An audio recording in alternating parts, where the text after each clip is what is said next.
Hi friends, last week we dealt on the concept of failure. This week we'll be dealing on shame. My name is Joseph Okumide, your go-to career coach, blending faith, career and business to help you live out your God-given purpose. Shame is quiet but very heavy. It doesn't scream, it whispers. It says, don't tell anyone. It tells you, you should have known better. It says to you, if they really knew you. You know, when you make those mistakes, right, shame has a way of capping you down. And most of our mistakes shame for humility, but it is not. Shame does not make you better. It makes you smaller. It makes you or restrains you from facing your fears. The most dangerous thing about shame is that it isolates you completely. The question to you is, what are you afraid of? And the precept that comes out of shame is that you start editing yourself. You start to overcalculate yourself. You soften your truth because you are afraid of what other people will say. You are afraid of your own identity. You don't envelope yourself in who you truly are. You pretend things don't affect you, right? Nah. The right thing to do, the right thing to always do is to not pretend that things don't affect you. When you face shame, you gain something. You gain your voice back. The first thing you say sometimes is uncomfortable out loud. Your chest tightens, your throat gets dry, and then nothing happens. Imagine you go and face your fear.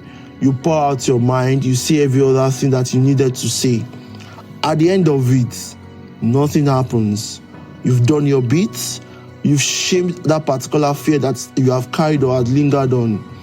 The world would not stop. You will not disappear. You will just breathe differently. Right? You just have this calmness. You begin to breathe right. You begin to breathe with certain level of confidence. The truth about the thing is that shame survives on the belief that exposure equals destruction. When you are exposed, it means that you are destroyed. Nah, it is not like that. When you are experiencing character development, what shame does is that it brings people around to help you. While there might be strong voices of condemnation, we must be honest about ourselves. And this helps us to experience real honesty. That relief that says that I am honest with myself. Think about the first time you admitted you were struggling instead of pretending. That moment changed everything, isn't it? Because the truth is this: vulnerability doesn't weaken you, silence does. And there is a simple phrase that has saved me many times. And it starts with, and it is, and it starts with, and it is, you guessed right. And so fucking what? I failed. And so what? I looked foolish. And so what? She said no. And so what? I didn't get promoted. And so what? They did not understand me. And so freaking what?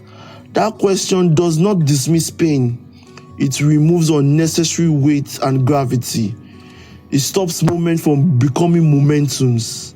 Fantastic word there. It stops moment from becoming momentums. Carry yourself light. You don't need every mistake etched into your identity. You made a mistake, stand by it, live through it. You don't need every opinion to stick. You do not need every opinion to stick. There is no real disadvantage to being honest with yourself. When you're honest with yourself, you are less shameless. You ask, you knock on doors of opportunity because you are deserving of them. Lose your shame, not recklessly, but intentionally. Because the moment you drop your shame, you pick your freedom, and that is where you begin to live life again. In your 30s, ensure to lose your shame. Don't be afraid of asking for opportunities. Don't be afraid of asking for help. Don't be afraid of asking for everything that will move you to your next level. Lose your shame. Lose your fears. Lose it today. Lose it today. Be bold about everything that you deserve. Be bold about the things that you think you deserve. Be bold and live through your shame. Live through your shame. The world does not appreciate your silence. The world wants to hear your voice. You often see people turning their shame into a story, turning their shame into their glories. Today, I want to encourage you in your 30s. Lose your shame. Whatever you are suffering from, speak up about it. Do not die in silence. I used to tell my friends, if I hear that any of you die in suicide, or any of you commit suicide rather, it will be difficult for me to forgive myself. And that is why oftentimes I open my doors to listen to my friends, because I know what it means to carry uncertain weight. So today, lose your shame. Lose your shame. There is help for you, and there is help on the way. Thank you for listening to today's podcast. I'll catch you on my next episode. Cheers.